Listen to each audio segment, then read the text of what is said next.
Hi everyone, welcome back to the Harbinger China podcast. Today we have the pleasure of chatting with Howard Chao, who is an investor and counselor to entrepreneurs.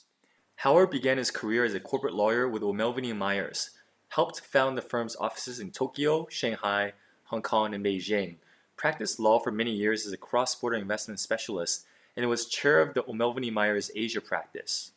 In the past 6 years, Howard has moved to the principal side of investing, and now makes angel and other VC investments in earlier stage companies through his personal vehicle, Doon Capital. Howard invests primarily in startups located in the US and China, including across fintech, mobility, agtech, foodtech, and other verticals. Today, we cover a number of topics, and start by hearing Howard's perspective on the development of trade and investment flows into China since the 1990s. We cover the progression of VC investment in China beginning in the mid-2000s, Chinese outbound capital, the role of CFIUS in monitoring Chinese investments into US companies, and the beginnings of not only a trade war, but potentially an economic cold war between China and the US, and what this could mean for investors and founders. Hi Howard, thanks so much for joining us today.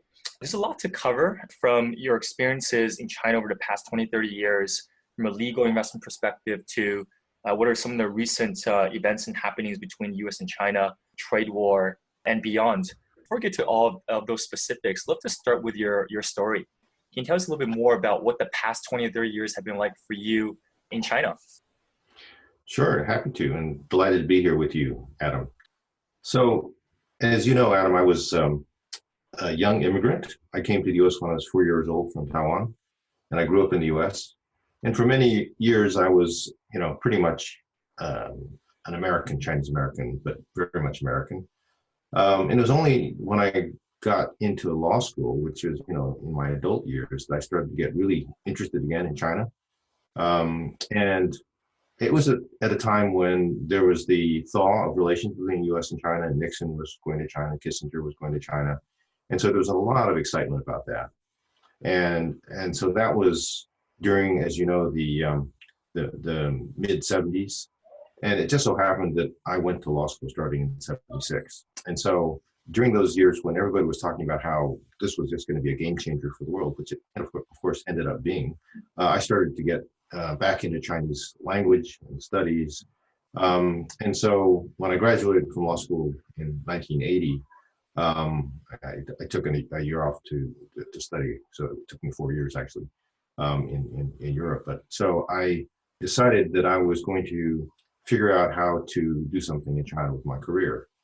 And so the first time I started practicing law in LA in 1980 with a LA law firm called O'Melveny & Myers.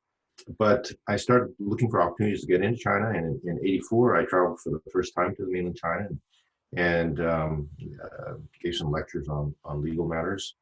And then I pursued it with other opportunities until in '85, I took a year off from practice and I went to China and taught law at two universities, one in Shanghai and another in Beijing for a year.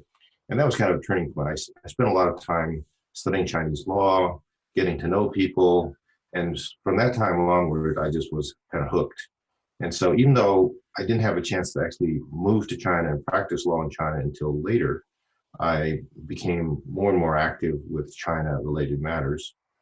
And even after the June 4th event in '89, I continued to pursue things until finally I persuaded my law firm to open offices in China in '94. And so I moved with my family to Shanghai in '94, and we opened offices in Shanghai and Hong Kong. And so that's how I first got into China and to start doing business and practicing law in China. And so from '94, which, at the time people were thinking, well, that's a little bit late, but in retrospect, it was very early.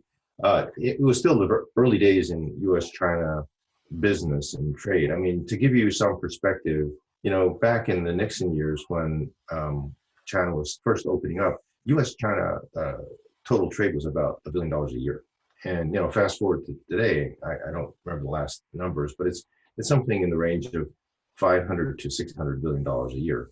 Now, this is pre-trade war, of course, but gives you a sense of the scale of the change. Mm. And so, I guess I feel privileged to have seen all of the changes from the very beginning, pretty much until the recent past, where basically everything exploded, whether it's two-way trade or it's investments flows. First, international investments into China, U.S. investments into China, and then later, Chinese capital outflows back into the U.S.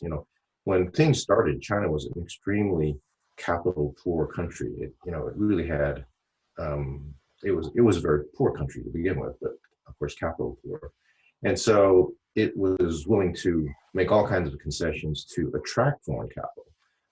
And then over the years, as we all know, China accumulated more and more of a capital base until it reached the point where it was one of the most capital-rich country practically in the world, other than perhaps the United States, even though, as we know, the U.S. is a big debtor country. And so China, as we know at this point, is a big exporter of capital. And that transformation has been just stunning. It is no question about it. It is the most rapid and largest economic transformation that any country has gone through in such a short period of time in world history. It's just been a stunning ride. Mm-hmm. Yeah, Howard, very interesting. And clearly there's been a lot of growth in China, a lot of trade between China, US, and China, rest of the world. You mentioned the importance of capital inflows and just the importance of capital in general. Can you tell us a little bit more about how that's developed? What did that look like from the early days to today? Where was the capital coming from? Was it mostly US? Was it Hong Kong? Other countries? We'd love to get some details there. Right. So in the early days, first of all, there were the money obviously did not come from VCs and PE funds and financial capital. It was coming from multinationals. At least that was one of the major sources. Smaller deals, and a lot of the money was coming from overseas Chinese, i.e., from Hong Kong and from Taiwan and from other sources of Chinese money. Now, a lot of the money was nominally labeled as coming from Hong Kong, even though the ultimate source may not have been Hong Kong. So it was a little bit hard to actually categorize things. But in general, I think it's fair to say that a lot of money came from those two sources, multinationals and overseas Chinese. It was only in the late 90s, early 2000s that financial capital started coming to China. And that was still a trickle at the beginning. And the venture capital and PE wave didn't really start to accelerate until the mid 2000s. And so that was foreign. And then, of course, China, as it developed its own growing stock of capital, a lot of the investment in tech and other, startup and emerging companies came from domestic sources too. So as China accumulated more and more savings. Mm-hmm. Yep. Gotcha. And so you mentioned the VCP money came a little bit later. And given that our audience, many of them are either investors, VC, early stage investors, entrepreneurs, and the like. I'd be curious as to what was that development like in China? Perhaps I'll take a stab at it. Based on what I've seen, it seems that you had some of these global VCs come in. IDB, the Sequoias, the Matrix, etc. They got in and they did relatively well for themselves in the early days. But it seems that now, after the 2010s, there's a number of local Chinese funds and not just USD capital, but also RMB funding. Could you tell us a little bit more about how that's developed since the mid 2000s? So, at the very beginning, VCs, international VCs, were very leery of going into China. First, because they were worried that China was a very risky market. It was the Wild West. They didn't trust the legal system. They didn't understand the market. And plus, they didn't know what the legal structures were to set up an investment in China. They certainly wouldn't want to invest at the time in a Chinese incorporated company. So, the typical structure was a Cayman Islands holding company, which is often used still today. Mm-hmm. But in those days, the mainstream VCs were not comfortable investing in Cayman Island companies. That may seem surprising today because it's so common. But in those days, they just weren't very sure about it, even though the Cayman Islands is a British jurisdiction and common law, but still they just weren't comfortable with it. So a lot of VCs would just not invest because of those multiple reasons. But over time, a lot of the mainstream VCs, including those on Sandhills, started to get comfortable, and they got on an airplane and started traveling to China frequently. And that was a time when people didn't have very strong or any offices in China. So the Sandhill VCs were basically taking the airplane bus to China, a couple times a month just to look at deals or do deals. And that was in the mid 2000s. And that quickly evolved into having offices, hiring partners, and making bigger bets in China. And some of those bets turned into some real successes. And so it just snowballed. Mm-hmm. And, kind of looking at the landscape of VCs here in China, many of the top funds are still U.S. names, essentially. So when I think about Sequoia Capital, or let's come Sequoia Capital China here, Matrix partner, they've done very, very well, gone into great deals, whether it's the JDs, Pinduoduo, Meituan, etc. It's quite an interesting structure, though, because the Chinese variant of that U.S. fund is usually quite localized, and I think it's an independent entity. If I recall properly, I think it's two separate entities. Let's say Sequoia Capital US versus China, and then they share carrier, some sort of returns via a separate SPV. Those guys have done very well because they got in early, have the brand credibility, and also became very localized. These days, perhaps there's still an opportunity for US funds to enter, perhaps a little bit more, I'd say less easy. It's not really any low-hanging fruit anymore. I'd be curious to see how that trend continues. But also like the other way as well, right? We're talking about foreign capital coming to China and development VCs here, but also Chinese funds. At least over the past couple of years, they've and not just funds, but also larger companies like Alibaba, Tencent.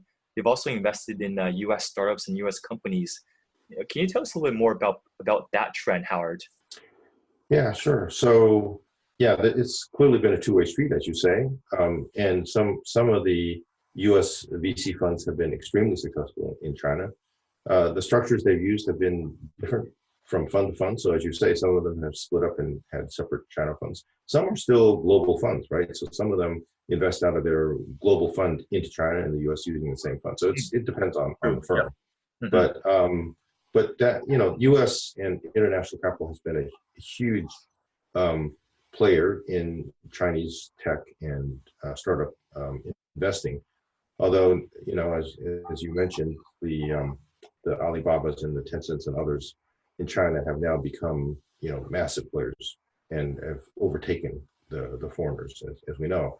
But the other direction, as you say, has also been very important. Chinese capital has been exported, and part of that export has been VC and PE money. Although it's a good sized amount of investment, of course, that's dwarfed by Chinese purchases of U.S. treasuries, which is, of course, another subject. Mm-hmm. So, but in any case, they have been making investments in many startups and technology companies in the U.S. and elsewhere. And part of it, as we know, is to acquire new technology, deep tech, back for China and for the Chinese companies, and also to lay the groundwork for access to international markets. But as we all know, this whole strategy and this whole plan is now at risk because of the ongoing political tensions and trade war. And I think what some people have more correctly called an economic Cold War that's now developing between the U.S. and China. And I think many of those transactions, that the future of outbound PE and VC investment out of China into the U.S. in particular, and also Western countries, is going to be heavily impacted and changed because of it. Not necessarily stopped, but heavily impacted. Yeah, and we see that reflecting the numbers as well. I suppose back in 2016 was one of the peak years. I think there was about $50 billion invested into China via Chinese investors. In 2017, that dropped down to a tad under 30 billion. And I think the first the U.S. into the U.S. You mean? Chinese capital into the U.S. Yeah, and then first half of this year, I think it was as low as about $2 billion. recall that source, but it kind of reflects that trend that you mentioned. So Mhm. now to get to some of the nuances, I mean, so how low would it go? It already seems to have decreased dramatically. How would this develop over time? Well, I think we're in for a long-term chill in relations between the U.S. and China and the West and China. I don't think this is just a U.S. issue. I think the U.S. and many Western countries share the same changed attitude toward China. And this is reflected in actual legislation and changed regulation in Hmm. the U.S. and other places. Yeah. As we all know, the U.S. has the CFIUS law and regulations, which recently amended to be more strict vis-a-vis China, Hmm. Hmm. and also the so-called the FIRMA legislation, and then other countries around the world have been doing similar things, and I think it arises out of a shared fear that China is no longer just a strategic competitor, but a potential military competitor. And so anything that might feed or help um, a, the development of Chinese security capabilities Hmm. is something that people fear. And this is not, by the way, not just a Trump issue. This is a bipartisan issue in the U.S. Hmm. It's a DoD and a U.S. government establishment issue. Hmm. And this is something I think that would have happened under Hillary Clinton if she had been elected. I think it was something that was developing even under Obama during his last couple of years. And so, Yeah. and I think we're in for some less pleasant times between the two countries. And Hmm. that means that Chinese investors investing in the U.S., they already know this. I mean, they're much more cautious Hmm. about what they're going to invest in. Hmm. Right. So okay. So it seems like it's not just Trump. It's a bipartisan movement. So from a Chinese investor perspective, we've seen the capital investments in the U.S. decrease. Is it partial? Is it because they're cautious? I mean, you mentioned there's the CFIUS or the FIRMA Act, and I believe it's the Foreign Investment Risk Review Modernization Act, 2018. Mhm. But I mean, what are some of the specific criteria stipulations in those acts or in that committee? What are the specific constraints for Chinese Yeah. investment? Well, I think actually what happened is that the FIRMA legislation actually um, sort of put in place or realized what was already being done by the CFIUS committee. Hmm. The CFIUS committee was already being very restrictive about Chinese investment. Hmm. And you could argue that they went beyond their actual black letter law legislative authority Hmm. in being so restrictive, but they did so, and then the law caught up with them. So Okay. basically, I think anytime, but the essence of the laws are the same, which is that anytime CFIUS and the U.S. government feels like there's a transaction which threatens U.S. national security, then they can stop it. And but I think the definition of security, national security, is being interpreted in a very expansive way, much more expansive than what it used to be. Right. And so it expands to many different sectors and technologies, which previously would not have people would not have thought were covered. And and so for example, you might not think that genomics is something that's key to national security, that would be sensitive because it could give rise to a shorter path to biological weapons, and so that's sensitive, right? Or I think if you were investing in some kind of critical infrastructure in the U.S., and critical infrastructure is something that can be interpreted in many ways, right? It could be even real estate. It could be power generation. It could be power management. It could be financial fintech, where you're dealing with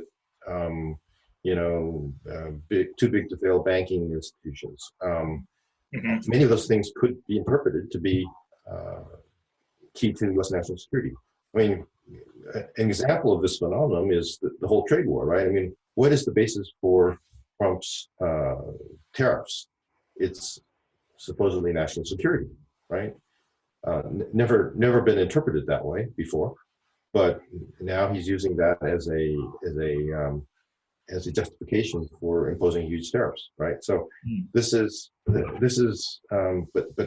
in the case of China, what it means is there are a lot of transactions, both in terms of the industry we're talking about, the technology we're talking about, but also the percentage of equity that may be viewed as threatening to U.S. national security. For example, in the past, if you had a very small percentage of equity in a company, then that might not be viewed as potentially threatening. If you didn't have a board seat, if you didn't have, say, if you had less than 10%, or if you had no access to the information reporting, then people probably didn't worry about it much. Well, even with that kind of a profile, you might have to worry about it if the technology was sensitive these days. So I think another target of the legislation is venture style investments, where Chinese investors are taking relatively small minority stakes in companies that might be deemed to be sensitive. Yep. Guys, so what I'm hearing is that there's certain fences running around certain types of sectors, whether it's genomics, perhaps fintech, AI, and as I mentioned, it's still a bit ambiguous, bit of navigating a gray. In terms of acquisitions, before, I imagine it would be really big profile acquisitions, but now you're saying that even minority investments by VCs could be under review. Okay.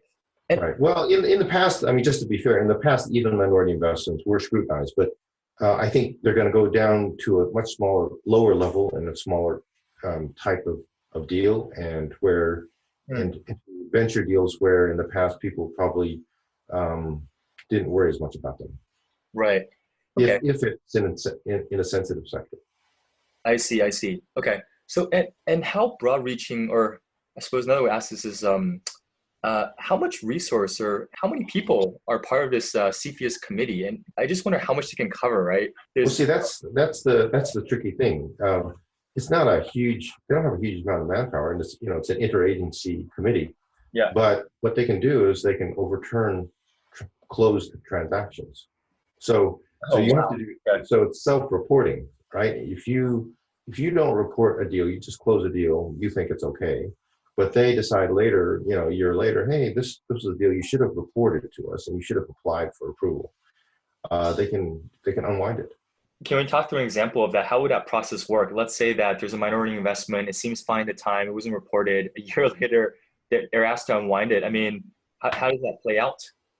Well, I think the investor, there was actually an unwinding of the deal several years ago of a Chinese company that invested in I think it was a semiconductor company. I can't remember the name of it now, but that happened actually maybe 7 or 8 years ago. So it's that was even before this latest clampdown. But it was you close a deal, you pay the money or whatever, and then if CFIUS gets wind of the deal and says this was a deal that should have been brought to us, and our approval should have been requested and it wasn't, so we order you to divest. So pay back the money, give back the shares. And Howard, on the topic of fences run up around certain sectors, how do companies navigate that?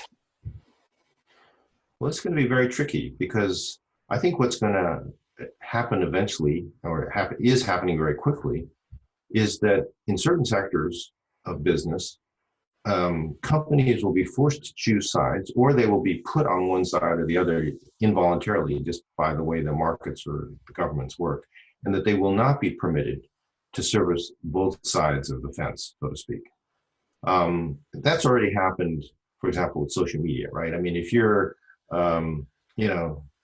Facebook or Google or whoever, you're not permitted to basically engage in social media in China. If you're Twitter, you're not in China, right? We know that. And so similarly, if you're a search engine, then you're outside of the fence if you're a Western search engine, and so that's why we have Baidu. But that now is spreading to many other sectors. if you're a ZTE or a Huawei, there are a lot of things that you're just not permitted to do in the United States now. I mean, the U.S. doesn't have legal machinery to completely kick them out of the U.S., but for all intents and purposes, I think the U.S. government views ZTE and Huawei as spy organizations, is the words that they've used. And so they are doing everything they can to prevent them from doing much business, for example, in 5G or in various other areas, and telecom equipment. And so what's the Chinese government going to do? Are they going to allow Western, especially U.S. telecom equipment companies to have free reign in the Chinese market eventually? Maybe they haven't stopped them yet, but over the long run, I'm not optimistic about reciprocity. And so, I mean, I said that wrong. I think there's going to be a tit for tat as China reacts to the U.S. position. And so when that tit for tat takes hold, then companies will either be on the U.S. side of the fence or Western side of the fence and the Chinese side of the fence in many different sectors. Not every sector, not every kind of company, but in a growing number of sectors. And which side of the fence you fall on, I think, is going to depend in part on who owns you and who controls you. That's going to be probably the most important factor. Got it. Okay. Yeah. So given some of these constraints to cross-border investment, and you mentioned some of the fences that are drawn. I mean, what's still open for business? I mean, what are some areas that Chinese investors are still excited to kind of get involved in? Well, this is a time where I think Chinese investors are just rethinking. I mean, I don't think that Chinese investors are plunging ahead in most cases right now. They're putting things on hold until they get more clarity on how the rules will work.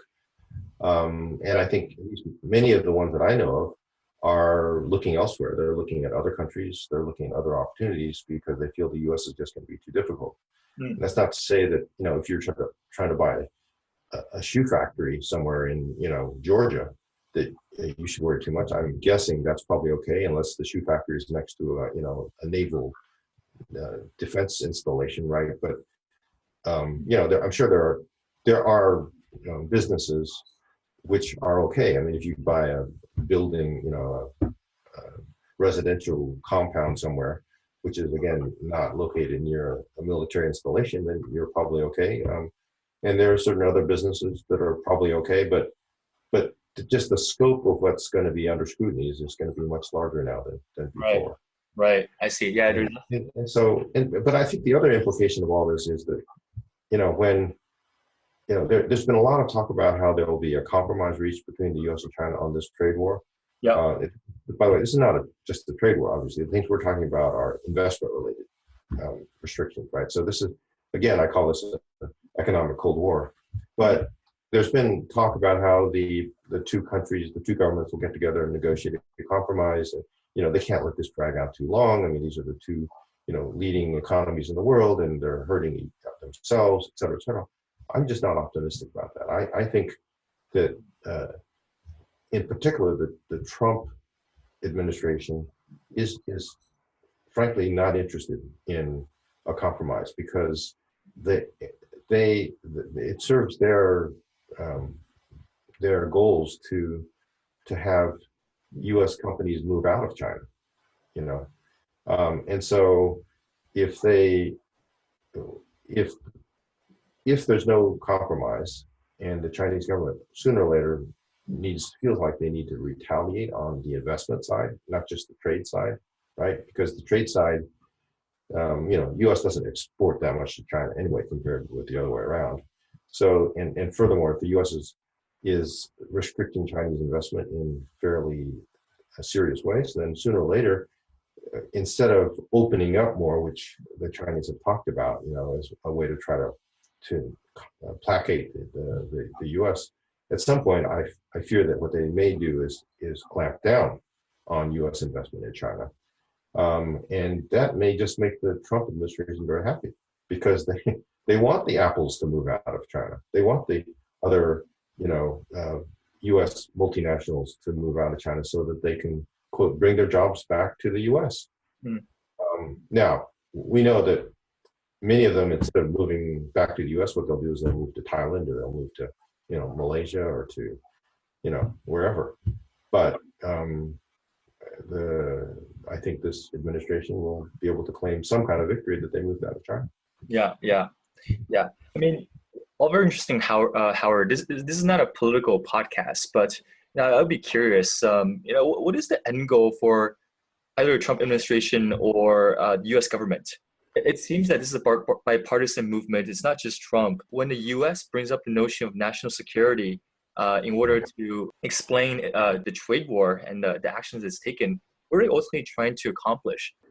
Yeah, I'm not sure that the current administration has clearly articulated all of their goals. I think they've talked about some of their goals as being, to even the playing field and to bring jobs back to the U.S. And those are kind of, some of their talking point goals. Mm-hmm. They also talk about U.S. national security, which I think implies some kind of containment of China, right? So simply what you just said, which is that the U.S. is afraid that by allowing China to acquire too much advanced technology quickly like it currently has been, through investments and other means, that it's going to accelerate China's competitiveness from a security perspective.